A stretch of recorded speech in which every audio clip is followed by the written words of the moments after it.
ہر وقت جی ہر وقت، تو اس سے وہ ریسٹ تو کر نہیں سکتے، ڈسٹرب رہتے ہیں. سونے کے لیے بھی کافی اسپیس نہیں ہے، اور یہ چیزیں انہوں نے مجھے بتائی تھی جو میں نے سمجھا کہ مناسب نہیں ہے کہ کیا ہم چھوٹی چھوٹی باتیں لکھیں. اوور آل جو انہوں نے اپنے خطرات کا اظہار کیا تھا شاہ بیوی نے کہ ان کی زندگی کو مجھے خطرہ لگا، جس طرح سے انہوں نے ویٹ لاس ہوا ہے اور جس طرح سے وہ مسل لاس ہوا ہے، دونوں چیزیں. جی خان صاحب، جب اگر آپ کہتے ہیں کہ جب انہوں نے فرمایا کہ جی میں زندگی کو خطرہ ہے، تو پڑھنے والا دیکھنے والا کہتے ہیں اچھا کیا مطلب اس کا، کوئی his life is in danger کیونکہ کوئی کچھ کر رہا ہے یا ان کی صحت کا، تو this needs a bit of elaboration. لیکن ایک تو بات یہ ہے کہ گھر سے کھانا نہیں ملتا، ٹھیک ہے، کھانا نہیں ہونے کی وجہ سے یہ بھی وجہ ہے. اب پتہ نہیں کھانا کیسا ملتا ہے، کس طرح سے ملتا ہے، کیونکہ بہت عرصے سے یہ خطرات کا اظہار ہو رہا ہے کہ ان کو سلو پوائزننگ کی جا سکتی ہے، ان کو اور بھی. تو اس لیے ان کا میڈم کا خیال یہ تھا کہ کھانا جب تک ان کو ہم گھر سے نہ پرووائڈ کر سکیں. ایک ریزن انہوں نے درخواست بھی دی ہوئی ہے مختلف عدالتوں میں، جس میں انہوں نے کہا ہے کہ وہاں سے اٹک جیل سے ان کو یہاں راولپنڈی میں شفٹ کیا جائے تاکہ یہاں ان کو کھانا گھر سے بھیجا جا سکے اگر وہ ان تک پہنچا دیں. تو ایک تو یہ اسپیکٹ انہوں نے بتایا کہ وہ کافی جس کی وجہ سے ویٹ لاس بھی بہت ہے ان کا، اور دوسرا کہ جو ان کو خدشات رہتے ہیں کہ وہ جو کھانا ان کو دیا جا رہا ہے پتہ نہیں وہ سیف ہے بھی کہ نہیں. اور جبکہ ان کے اتنا وزن کم ہوا انہیں نظر آیا ہے، اس سے یہ خدشات میں اور اضافہ ہوتا ہے. تو خان صاحب اگر اس طرح کی بات ہے، یہ تو بہت ایک بھاری الزام ہے نا کہ خدشہ یا الزام ہی کہیں، بیکاز اس میں نہیں کہا کہ آئی تھنک، انہوں نے کہا I fear his life is in danger. تو جو منطقی چیز ہو وہ تو یہ ہو کہ جی ان کے ٹیسٹ کروائیں، میڈیکل بورڈ بٹھوائیں، کچھ کروائیں، کھانے کو ٹیسٹ کروائیں، وہ تو کہیں نہیں لکھا اس میں. نہیں دیکھنا یہ جی آپ نے یہ انکشافات حامد خان صاحب کے سنے. میں ایک بار پھر آپ کے سامنے کچھ چیزیں واضح کر دوں کہ انتہائی نازک سچویشن ہے جو اطلاعات موصول ہو رہی ہیں. آج میں نے پچھلی ویڈیو میں آپ کو بتایا کہ اڈیالہ جیل کے اندر بجلی بھی بند تھی اور اندھیرا کمرہ تھا عمران خان صاحب کا وہ سیل، اور دن اور اب اس کے متعلق انہوں نے یہ انکشاف بھی کیا. 3 چیزیں انہوں نے کہیں کہ ہر طرح کے حربے جو ہیں وہ آزمائے جا رہے ہیں عمران خان کو توڑنے کے لیے. ایک بلب، لائٹ کا بلب جو ہے وہ مسلسل جلا کے رکھا جاتا ہے تاکہ عمران خان سو نہ سکیں. اور پھر انہوں نے یہ کہا کہ جگہ بھی، اسپیس بھی اتنی نہیں ہے کہ جہاں وہ آرام کر سکیں یا سو سکیں. یقیناً جس کی طرف وہ اشارہ کر رہے ہیں کہ ایسی جگہ ہوگی کہ وہ ٹانگیں پھیلا کر، اب ظاہری بات ہے سونے کے لیے عمران خان ماشاءاللہ اچھا قد ہے ان کا، اچھی ان کی صحت ہے، سونے کے لیے جو ہے وہ جگہ چاہیے. اور جس قسم کا سیل بتایا جا رہا ہے جس میں رکھا گیا ہے عمران خان صاحب کو اٹک جیل سے لا کر اڈیالہ جیل کے اندر. اور پھر 2 اور چیزوں کی جانب انہوں نے اشارہ کیا کہ عمران خان کا ویٹ لاس ہے، عمران خان کا مسل لاس ہے، اور پھر کمزوری کا انہوں نے کہا کہ وہ کمزور ہو گئے ہیں. جس پر اینکر نسیم زہرا نے پوچھا کہ تھوڑا سیلیبریٹ کہیں کہ اس کا کیا مطلب ہے، تو جس میں انہوں نے کہا دیکھیے عمران خان کو گھر کا کھانا نہیں مل رہا. انہیں اٹک جیل سے اڈیالہ جیل میں جب شفٹ کیا گیا تو اس بات کی امید کی جا رہی تھی کہ اب یہ یہاں سے شاید نزدیک ہے اسلام آباد سے،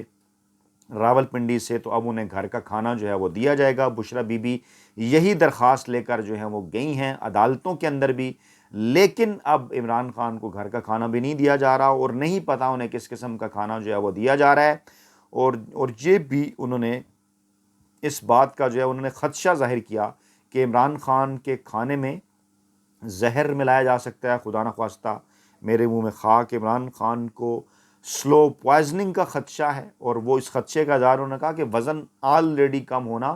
شروع ہو گیا ہے اور جس کے اوپر میڈیکل بورڈ بٹھانا چاہیے. اس سارے معاملے کی تحقیقات کرنی چاہیے کہ آخرکار کیا وجہ ہے کہ عمران خان جو سپر بٹ سیاستدان، سابقہ کھلاڑی، 71 برس کی عمر میں بھی مضبوط ترین اعصاب ڈٹے ہوئے ہیں پاکستانی عوام کے حقوق کی جدوجہد کے لیے، ان کو ان کے حقوق دلانے کے لیے. لیکن جب تمام تر کوششوں کے باوجود اٹک جیل کے اندر بار بار میسنجر بھیجے جانے کے باوجود عمران خان کو نہیں توڑا جا سکا، ان سے NRO، ان سے ڈیل نہیں حاصل کی جا سکی۔ ذرائع کا دعویٰ ہے کہ 2 معاملات کے اوپر سائفر، رجیم چینج آپریشن اور 9 مئی کے معاملات، ان کے اوپر عمران خان ڈٹے ہوئے ہیں کہ ان کے موقف میں 1 انچ برابر بھی وہ پیچھے نہیں ہٹے۔ وہ کہتے ہیں کہ سائفر رجیم چینج آپریشن میں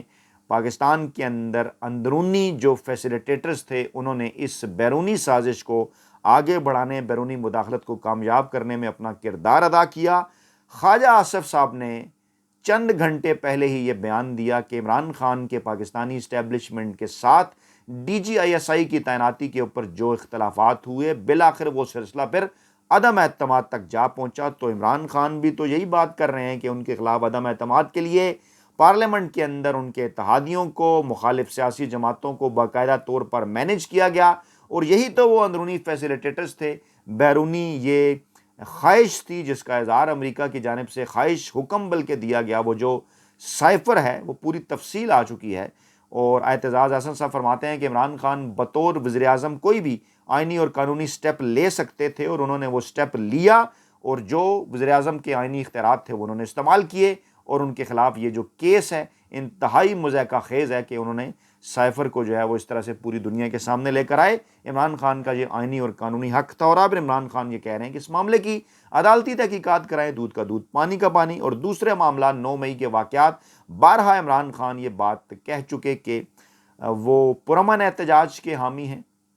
کہیں پر بھی ہو سکتا ہے پرامن احتجاج، اور خاص طور پر جب عمران خان کی گرفتاری کسی مخصوص ادارے کے ذریعے کی گئی تو پھر احتجاج بھی وہیں پر ہوگا، ایسا کہنا ہے۔ عمران خان کا پرتشدد مظاہروں، واقعات، جلاؤ گراؤ کی عمران خان نے مذمت بھی کی، ان کے خلاف بھی عمران خان نے بیان دیا، اور یہ بھی کہا کہ ان معاملات کا کم از کم پاکستان تحریک انصاف کے ساتھ کوئی تعلق نہیں ہے، یہ فالس فلیگ آپریشن تھا۔ جس طرح سے کور کمانڈر ہاؤس لاہور، جناح ہاؤس جسے کہا جاتا ہے، وہاں پر جو ہے وہ باقاعدہ طور پر جو واقعات ہوئے، جس طرح سے درختوں کو آگ بھی لگی، فوری طور پہ ایسے آگ نہیں لگتی جب تک کہ پہلے پلان کر کے وہاں پر وہ لیکوڈ اور مخصوص کیمیکل جو ہے وہ نہ پہنچایا جائے۔ ویڈیو ثبوت بھی مختلف مواقع کے اوپر سوشل میڈیا کے اوپر موجود تھے، لیکن اس کے بعد پھر آہستہ آہستہ غائب ہو گئے۔ دونوں معاملات کے اوپر عمران خان ہیں جناب ڈٹے ہوئے، اور اس ماحول کے اندر کہ جب خبریں آ رہی ہیں کہ نواز شریف 21 اکتوبر کو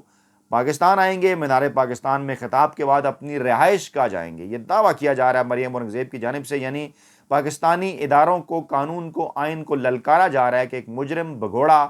پاکستانی عدالتوں سے سزا یافتہ شخص جب پاکستان پہنچے گا تو اسے گرفتار نہیں کیا جائے گا، بلکہ اسے پہلے مینار پاکستان لاہور میں خطاب کروایا جائے گا، اور وہاں سے پھر وہ اپنی رہائش گاہ جائے گا۔ مولانا فضل الرحمان کا بیان بھی بڑا معنی خیز موصوف فرماتے ہیں، میں چاہتا ہوں ملک کا ہر سیاستدان جیل سے باہر ہو۔ یہ ماحول بنایا اس لیے جا رہا ہے، عمران خان کو غیر آئینی اور غیر قانونی طریقے سے جیل میں رکھا ہی اس لیے گیا ہے کہ جب نواز شریف آئے، اور پھر جب نواز شریف کو ریلیف دیتے وقت عمران خان کو، جب نواز شریف کو ناجائز غیر قانونی اور غیر آئینی ریلیف دیتے وقت عمران خان کو جائز قانونی اور آئینی ریلیف ملے، تو پھر میڈیا کے اندر یہ ماحول بنایا جا سکے کہ دیکھیے جناب تمام سیاستدانوں کے لیے لیول پلینگ فیلڈ ہے۔ اور مولانا فضل الرحمان نے بھی یہی بات کی کہ میں ہر سیاستدان کو جیل سے باہر دیکھنا چاہتا ہوں۔ اب بظاہر تو انہوں نے عمران خان کے حوالے سے بات کی، لیکن اس کے اندر نواز شریف کے حوالے سے بھی بات ہے بڑی چالاکی کے ساتھ کہ جی نواز شریف کو بھی گرفتار نہ کیا جائے، بلکہ نواز شریف اور عمران خان دونوں جب جیل سے باہر آئیں تو پھر یہ کہا جائے کہ دیکھیے جناب یہ تو چیف جسٹس قاضی فائز عیسیٰ صاحب کا دور ہے، اور اس میں لیول پلینگ فیلڈ مل رہی ہے، اور دیکھیں آئین اور قانون کی کوئی خلاف ورزی نہیں ہو رہی۔ حالانکہ اسی پلیٹ فارم پر میں یہ آپ کو بات بتا چکا کہ اس کا مقصد کیا ہے اس تمام تر معاملات کا، کہ قاضی فائز عیسیٰ کے دور میں ممکنہ طور پر جب عمران خان کو جائز آئینی اور قانونی ریلیف ملے گا تو اس وقت نواز شریف کو بھی ناجائز غیر قانونی اور غیر آئینی ریلیف دیا جائے گا۔ ماضی میں فیصلہ موجود ہے، سپریم کورٹ نے عمران خان کو فوری جب رہا کرنے کا حکم دیا تھا، 3 رکنی بینچ تھا، سابق چیف جسٹس عمر تا بندیال تھے، القادر ٹرسٹ والا معاملہ تھا، اس بینچ کے اندر محمد علی مظہر صاحب تھے، جسٹس اطہر من اللہ تھے، وہ دونوں جج صاحبان اس وقت بھی سپریم کورٹ آف پاکستان کے اندر موجود ہیں۔ سپریم کورٹ کے اندر پریکٹس پروسیجر ایکٹ کی سماعت 9 اکتوبر کا دن انتہائی اہم ترین، ممکنہ طور پر اس فیصلہ آنے کے بعد دعویٰ کیا جا رہا ہے کہ عمران خان کی ممکنہ رہائی کے حوالے سے سپریم کورٹ آف پاکستان کے 15 ججز کا نوٹس انتہائی اہم ہوگا اگر وہ لیا گیا، کیونکہ نواز شریف کی آمد سے پہلے ملک کے اندر اس قسم کا ماحول پیدا کرنا ہے کہ تمام سیاسی جماعتوں کو آزادی حاصل ہے۔ 15 اکتوبر کو لاہور میں پاکستان تحریک انصاف نے بھی جلسے کا اعلان کر رکھا ہے۔ 18 اکتوبر کو کراچی میں بلاول بھٹو زرداری نے، 21 اکتوبر کو نواز شریف کی واپسی کی تاریخ پر لاہور میں نون لیگ نے، اور اگر پیپلز پارٹی اور نون لیگ جلسہ 18 اور 21 کو کرتی ہیں تو پھر کس منہ سے 15 تاریخ کو پاکستان تحریک انصاف کو روکا جائے گا؟ یہ معاملہ بڑا اہم ہے، اس کے کئی رخ ہیں، اور ان تمام تر چیزوں کا تعلق، واسطہ، رابطہ، کنیکشن اگلے ہفتے ہونے والی کور کمانڈر کانفرنس جو انتہائی اہم ترین قرار دی جا رہی ہے، 20 سے زائد جرنیل جس کے اندر روایتی طور پر شرکت کیا کرتے ہیں، اور اس کانفرنس کے اندر ممکنہ طور پر جو فیصلے لیے جا رہے ہیں 15 اکتوبر سے، وہ نہ صرف پاکستان تحریک انصاف، نواز لیگ اور پیپلز پارٹی کے جلسوں 15، 18 اور 21 کے حوالے سے، بلکہ سیاسی مستقبل کے حوالے سے بھی اہم ترین اثرات ان پر مرتب ہوں گے۔ اپنا بہت خیال رکھیے گا، دعاؤں میں یاد رکھیے گا، جلد حاضر ہوں گے، اللہ نے کے بعد۔